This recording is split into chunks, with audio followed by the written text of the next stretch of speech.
নমস্কার ছোট্ট ছোট্ট বন্ধুরা, আজ আমি তোমাদের এক সিংহ ও খরগোশের গল্প বলবো। চলো তবে শুরু করা যাক। এক জঙ্গলে এক শক্তিশালী সিংহ বাস করত।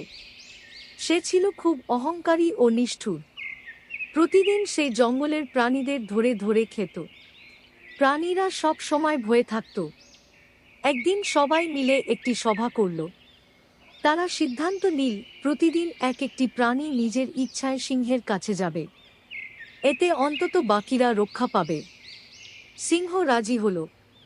প্রতিদিন একটি প্রাণী সিংহের কাছে যেত আর সে তাকে খেয়ে ফেলত। একদিন পালা এল এক ছোট্ট খরগোশের। খরগোশ খুব বুদ্ধিমান ছিল। সে ইচ্ছাকৃতভাবে দেরি করে সিংহের কাছে গেল। সিংহ রেগে গর্জন করে বলল, তুই এত দেরি করেছিস কেন? খরগোশ বলল, মহারাজ, পথে আসতে আসতে আরেকটা সিংহ আমাকে থামিয়ে দিল। সে বলল, সেই আসল রাজা। এই কথা শুনে সিংহ রেগে আগুন।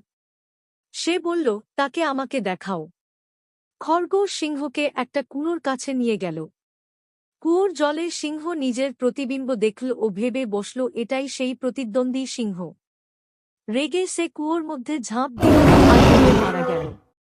সব প্রাণী আনন্দে উল্লাস করল।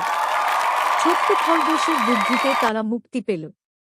এই রকম আরও মজাদার গল্প পেতে চ্যানেলটি কিন্তু সাবস্ক্রাইব করতে ভুলবেন না। তাহলে চলি বন্ধুরা, বাই।